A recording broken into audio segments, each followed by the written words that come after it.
This is Jarrod Horak for the RunawayHorse.com. Welcome to my latest Breeders' Cup Winning You're In video from my series. I've covered 6 races in this series so far. My top choices have 2 wins, 2 seconds, and a 3rd place finish. I'm going to be doing 2 Breeders' Cup Winning You're Ins this week.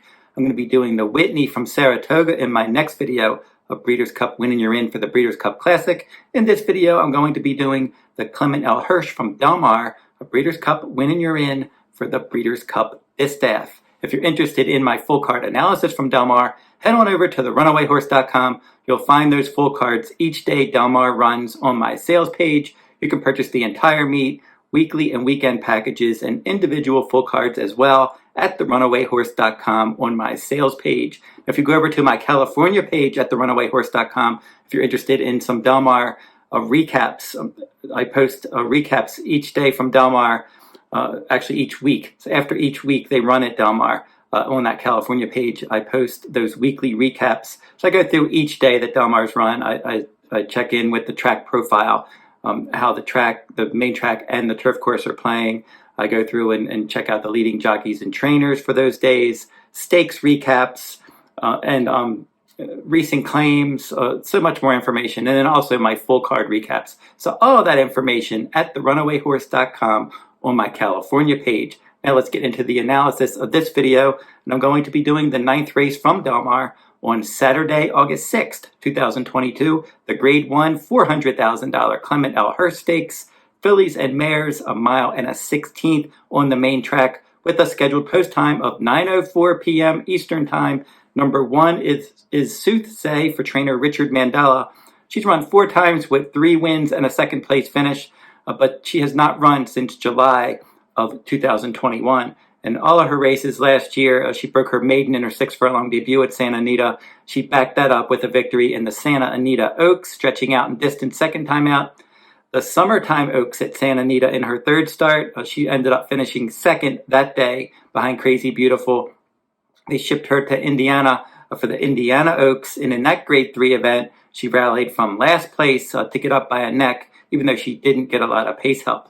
Now, Flavien Prat was aboard for her 4 wins last year. He's riding in New York this year. So Mike Smith is going to hop aboard for trainer Richard Mandela.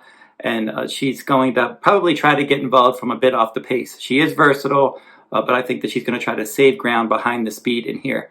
Number 2, Lisette, 30-1 morning line for Paddy Gallagher. Victor Espinoza is going to be aboard, and he rode her to victory last time out. That was on June 10th, 1 mile at Santa Anita against Optional Claiming Company, where she was able to stalk the pace and get the job done as the 1-2 favorite. Stepping way up in class in this spot. She's won at Del Mar before, but that was a maiden win at 1 mile last summer. And then she tried the Torrey Pine Stakes, and she was 4th, beaten 15 lengths. Number 3, Desert Dawn, a 3-year-old filly in here with 9 career starts, 2 wins, and 4 third-place finishes. One of those 3rd-place finishes was in the Summertime Oaks last time out when she stumbled badly at the start as the beaten favorite. She was beaten 10 lengths. She was clear of the rest. Not a bad effort there considering her bad start, and the speed did well in that race. Her start prior to that in the Kentucky Oaks, she was 3rd as well, 50-1 long shot that day with Umberto Rispoli, who's been her rider, her winning rider, because he rode her in the Grade 2 Santa Anita Oaks to victory at 14-1. So she's done well when she hasn't taken money, when she was 14-1 and won the Santa Anita Oaks, 50-1, 3rd in the Kentucky Oaks. And as I said, she was the beaten favorite, having some trouble last time. So she's facing older company for the first time. She will probably try to sit in mid-pack and hope for a speed duel. Number 4, Private Mission, 5-2 morning line for trainer Bob Baffert. Juan Hernandez rides. He rode her to victory last time out in the Grade 2 Santa Maria, and that was her getting back in form because she was very sharp last year. The Grade 3 Torrey Pines at Del Mar last summer, in that 1 mile race, she was able to track from 2nd, pull clear, and win by more than 6. Then she won the Grade 2 Zenyatta Stakes at Santa Anita in her next start. Again, she tracked from 2nd, she took over, she won that one. In the Breeders' Cup Distaff, she got cooked on a speed duel, and then in the La Brea Stakes at 7 furlongs, she did not have a good trip, and she couldn't keep up, and she didn't get close to the lead.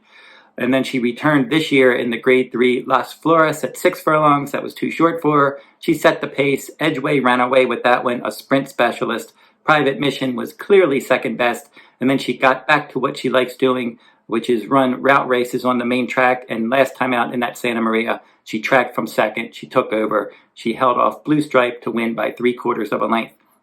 So she likes to sit in second and try to pounce on the leaders and then get the jump on the closers. I think that's what she's going to try to do in here. And she's 2 for 2 at this distance.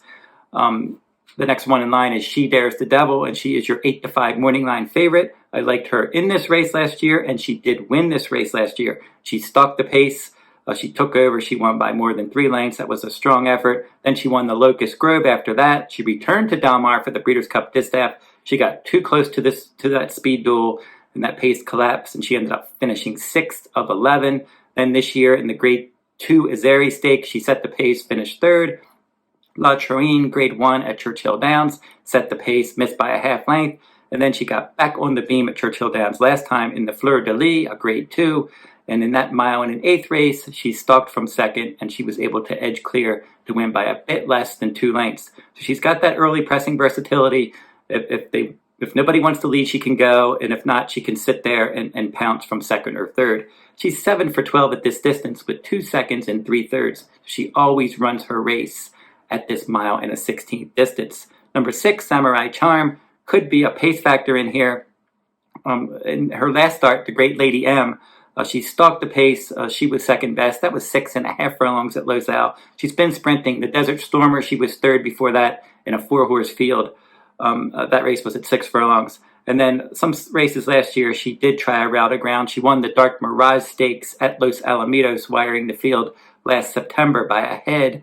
And then in the Grade 2 Zenyatta Stakes against Private Mission, she set the pace from the inside post. She finished 6th, beating 22 lengths.